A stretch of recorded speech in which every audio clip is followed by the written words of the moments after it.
J'ai parlé des Studio Series 86 quand j'ai présenté Remus New Age la semaine dernière, et c'était pas pour rien.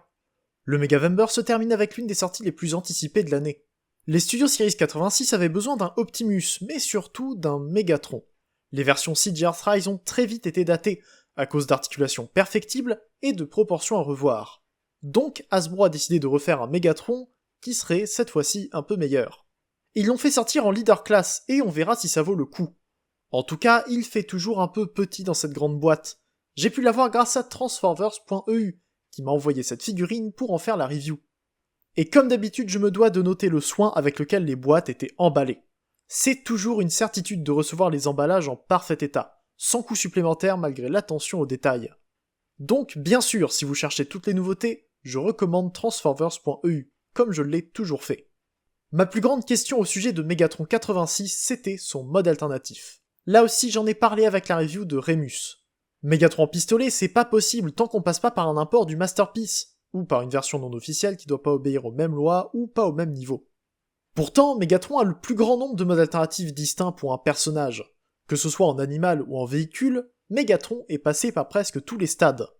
Mais les designers sont partis vers le mode alternatif le plus simple, et surtout, le moins intrusif.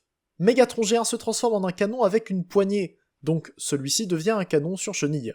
Autrement dit, un tank. Ça a ragé pendant des mois pour aucune raison valable. Des centaines de blagues éculées au sujet de sa transformation dans le film qui est censé représenter. Megatron Studio Series 86 n'a pas le bon mode alternatif. Et tout de suite, on oublie que Snarl a été fait alors qu'on ne le voit que pendant une fraction de seconde. Encore une fois, pour un personnage majeur sans mode alt fixe, je trouve ça étonnant de voir le nombre de gens qui n'ont pas voulu accepter un changement obligatoire pour cette figurine. Le pire, c'est que son mode alt, on l'a dans la boîte. Jamais on ne pourra avoir un Megatron qui change de taille entre ces deux modes, donc ils ont eu la bonne idée d'inclure l'arme avec lui. Un pistolet avec silencieux et viseur sur peg 5 mm, avec un peu de peinture et sans détail trop proche d'un vrai pistolet, juste au cas où. C'est un ajout qui compense le tank, et qui permet quand même de recréer sa seule apparition dans ce mode de tout le film. Mais j'ai pas Starscream avec moi pour prendre des photos pour la review. Tant que je suis sur les accessoires, je parle du seul autre qui est inclus. L'épée qu'il a dans son combat contre Optimus, avec de la peinture pour la rendre plutôt bien finie. Mais ça reste une simple pièce de plastique. Maintenant que les présentations sont faites, je me penche un peu plus sur le tank. Il est assez grand, même s'il n'a rien à envier à Megatronus, et je le trouve pas trop mal, jusqu'à ce qu'il tourne la tourelle. Enfin, déjà, rien que le design de la tourelle, c'est pas trop ça. La moitié arrière ne semble pas appartenir au reste, elle est pas cohérente, et elle aussi ne tient que parce que le canon est au milieu. En gros, encore une fois, c'est juste les bras, posés là après beaucoup trop de manipulation des épaules, avec un énorme canon qui se termine par un tout petit embout gris. Niveau visuel, je suis loin de trouver ça parfait. La méthode était identique sur le Siege et même sur Megatronus. Prendre le canon à fusion, le laisser entre les bras, et rajouter le canon du dos pour le rendre plus long. On verra pour toute l'ingénierie du reste du tank, mais là, ça fait mauvaise impression. C'est dommage de si mal finir une transformation pourtant élaborée partout ailleurs. Et en plus de ça, l'axe de la rotation est très mal placé. En fait, c'est à se demander si elle est faite pour tourner. L'axe est là pour la transformation, et quand on l'utilise, la moitié de la tourelle finit en équilibre au-dessus du vide. Je suis pas un expert en tank, mais je trouve ça pas réaliste du tout. Par contre, je tiens à signaler que le bas du tank me plaît beaucoup. C'est compact, c'est fermé, on a de bons détails, les pieds disparaissent et les chenilles sont complètes d'un bout à l'autre. Avec le torse de Megatron à l'avant, ça rend même plutôt bien. Mais c'est la tourelle qui pose problème. La transformation de Megatron peut commencer comme celle de Megatronus, avec les bras. Le canon à fusion doit se détacher pour se remettre sur l'avant-bras plus tard, ce qui est un peu dommage. J'aime beaucoup la quantité de panneaux sur les côtés du torse. Le milieu s'ouvre pour libérer d'autres panneaux, qui eux-mêmes ne s'ouvrent que pour ranger les pièces les plus à l'avant et à l'arrière. C'est assez impressionnant, surtout qu'on ne peut pas deviner qu'il y a autant de pièces, dans un mode comme dans l'autre.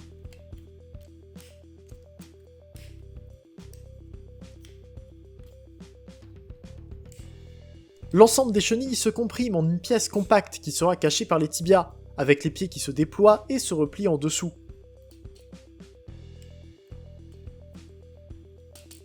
En gros, les jambes explosent pour passer en mode alt, et pourtant on ne voit rien.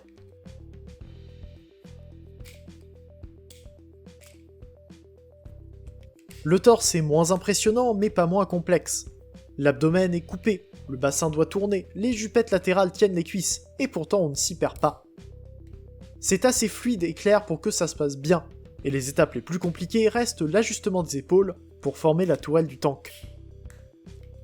J'aime bien la façon dont le dos se replie, avec les épaules qui tournent sur elles-mêmes pour cacher leur axe de rotation. Plus qu'à retourner les pièces autour des avant-bras et installer les deux canons, et Megatron est en mode robot.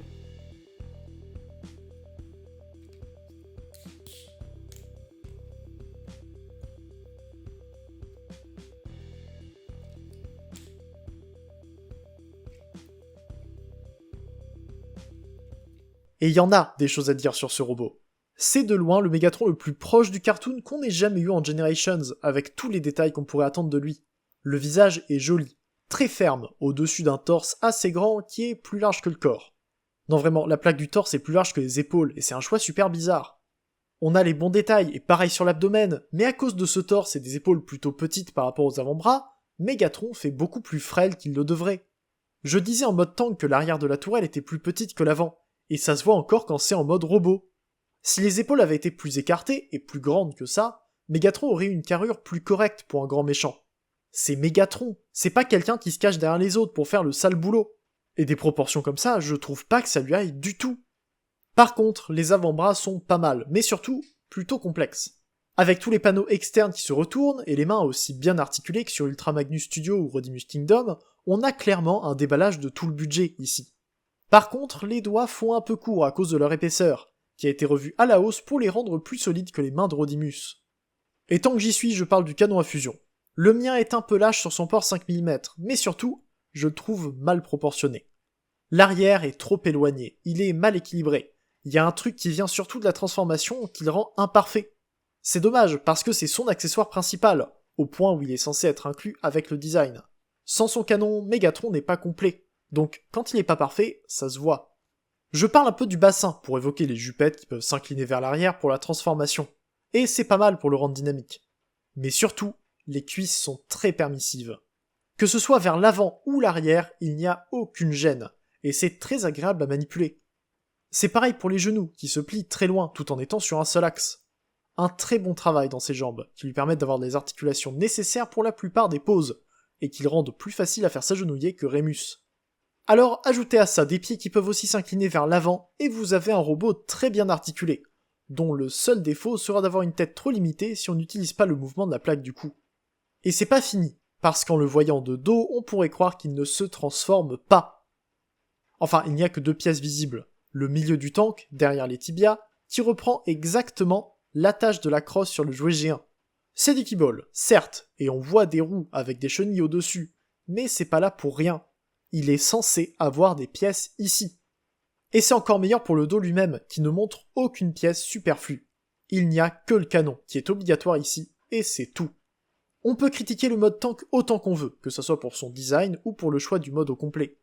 Mais s'il y a bien une chose qu'ils ont réussi avec ce Megatron, c'est faire disparaître le mode alternatif dans un robot super bien articulé.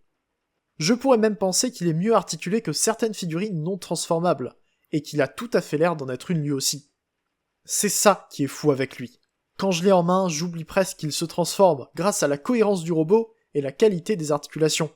J'oublie pas ses défauts, bien sûr, mais il reste excellent. Par contre, là où on peut se poser des questions, c'est pour le prix. On rappelle que c'est un Megatron avec deux accessoires qui ne sont pas obligatoires sur le robot. Les armes se rangent d'ailleurs dans son dos, assez proprement.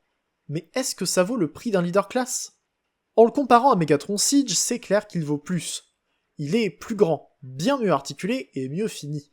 Mais à côté de Megatronus Age of the Primes, c'est moins évident.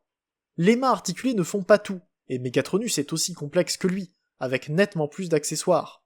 Mais si on le met contre Optimus Earthrise, ce que j'aime bien faire, on pourrait débattre et dire qu'ils vaut un prix similaire, remorque incluse.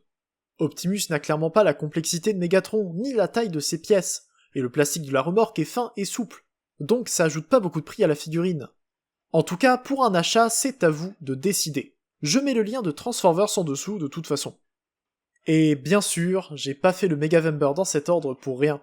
Il fallait que je compare Rémus et Megatron. Les deux premières différences notables, c'est le mode alternatif et l'échelle. Comme j'ai dit dans la review de Rémus, il n'est pas à la nouvelle échelle Studio Series 86, qui détruit d'ailleurs les 6 dernières années de figurines G1. mais il est plus petit et plus proche de Megatron Siege ou Optimus Earthrise.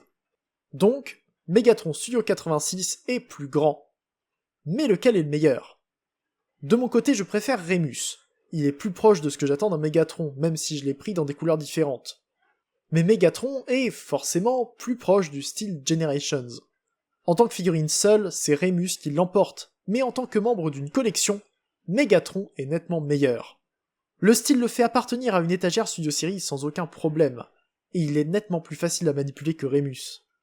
Pas de mains qui peuvent tomber quand on les tourne, pas de jambes bizarrement limitées et de jupes en une seule pièce, et pas de canon dans le dos qui tombe dès qu'on le touche. Megatron Studio Series 86 n'est pas parfait, bien sûr, rien que le mode tank montre de sérieux défauts, qui auraient pu être facilement réglés. Mais je suis quand même impressionné par son ingénierie et les idées derrière. Vous deviez vous en douter, je déclare rarement un unique vainqueur quand je compare deux figurines. Mais c'est pourtant bien ce que je pense. J'aime beaucoup ces deux versions de Megatron, chacune très chère mais pas au même niveau, et quand je choisis de manipuler l'un ou l'autre, c'est pour des raisons très différentes. J'ai beaucoup transformé le Studio Series, et c'est parce que c'est une conversion amusante et complète. Mais j'ai pas pris tant de photos que ça, parce que le manque d'accessoires en comparaison de Remus le rend moins intéressant de ce côté. Ça ne le rend pas moins bon pour autant, mais est-ce qu'il avait vraiment plus d'accessoires que ça dans le film? Je vous laisse sur cette question, je pense avoir fait le tour de cette review et du Megavember par la même occasion. Je répète que le lien pour la boutique est disponible juste en dessous. Merci à vous d'avoir suivi la review, j'attends vos retours en commentaire. Je suis sûr que vous aurez aussi beaucoup plus à dire sur la comparaison entre Megatron et Remus. Abonnez-vous également pour ne pas louper mes prochaines reviews. On se retrouve bientôt pour une nouvelle vidéo, c'était Leader, fin au jour, fin sur le choix et salut.